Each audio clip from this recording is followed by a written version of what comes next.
সকলের মঞ্জুর করে দাও। আল্লাহ বাংলাদেশকে স্মার্ট বাংলাদেশ করার জন্য তৌফিক দান করে দাও।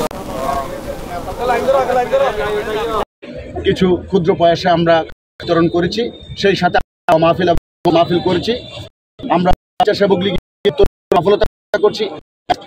18 তারিখ কক্সবাজারকে পরিবেশ শান্ত করার জন্য জামাত বিএনপি তারা দুর্যোগ এই কক্সবাজারে যেই প্রতিহিংসার রাজনীতি করেছে, প্রতিহিংসার রাজনীতি তাদের প্রতিরোধ করতে স্বেচ্ছাসেবক লীগের যেই নেতাকর্মীরা রাজপথে এবং সাবেক ছাত্র নেতারা যারা রাজপথে, তাদের সকলকে কক্সবাজার জেলা স্বেচ্ছাসেবক লীগের পক্ষ থেকে আন্তরিক ধন্যবাদ এবং কৃতজ্ঞতা জানাচ্ছি।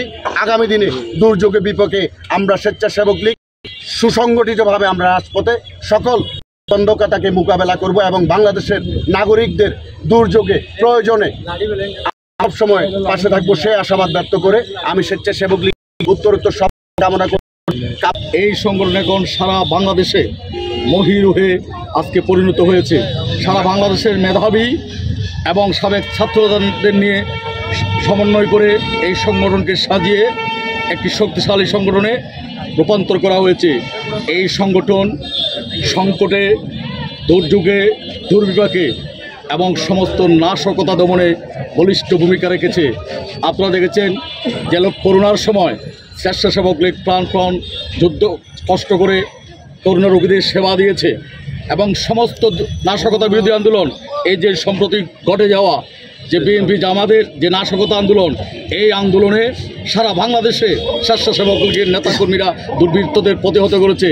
আমরাও কক্সবাজারের এই সারির নেতারা আমরা আমাদের জীবন বাজি রেখে তাদেরকে প্রতিহত করেছি। আজকে এই গৌরবী সংগঠনের 30তম বার্ষিকীতে কেন্দ্রীয় নির্দেশনা মোতাবেক আমরা দোয়া মিলাদ মাহফিল করেছি এবং দুঃস্থদের গরিবের পথ শিশুদের মধ্যে আমরা প্রায় 5 শতাধিক অধিক আমরা খাবার বিতরণ করেছি।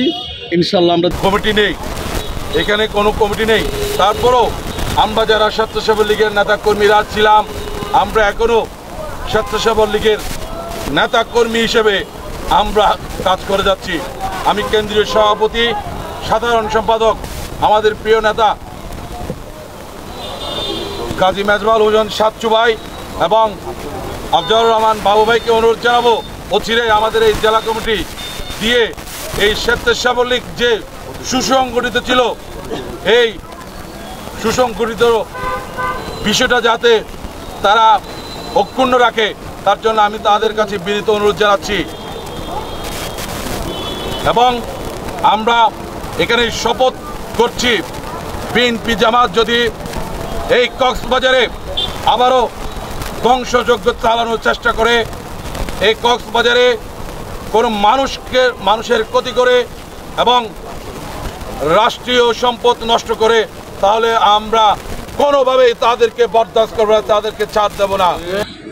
দারিদ্র্যমুক্ত বাংলাদেশ গড়ার যে স্বপ্ন দেখেছেন 2041 সালে বঙ্গবন্ধুর সোনার বাংলা, স্মার্ট বাংলাদেশ গড়ার যে স্বপ্ন দেখেছেন এবং যার কাছে তিনি এগিয়ে চলেছেন, এই ধ্বংসযজ্ঞকে আমরা প্রণম্বর ঘৃণা করি এবং যারা এই ধ্বংসযজ্ঞে অংশগ্রহণ করেছিল তাদের প্রতি আমরা সরকারের প্রতি অবশ্যই দাবি রাখবো, তাদেরকে উপযুক্ত শাস্তি বিধান করা হোক আইনের আওতায়। এই পর্যায়ে আমি আমার বক্তব্য দীর্ঘায়িত করব না। আজকে জেলা স্বেচ্ছাসেবক লীগের পক্ষ থেকে আজকে দুস্থদের মাঝে খাবার বিতরণের যে অনুষ্ঠান করা হয়েছে, এই অনুষ্ঠানের জন্য আমি কক্সবাজার জেলা আওয়ামী লীগের পক্ষ থেকে তাদেরকে ধন্যবাদ এবং কিছু কথা জানাই এবং আমি আমার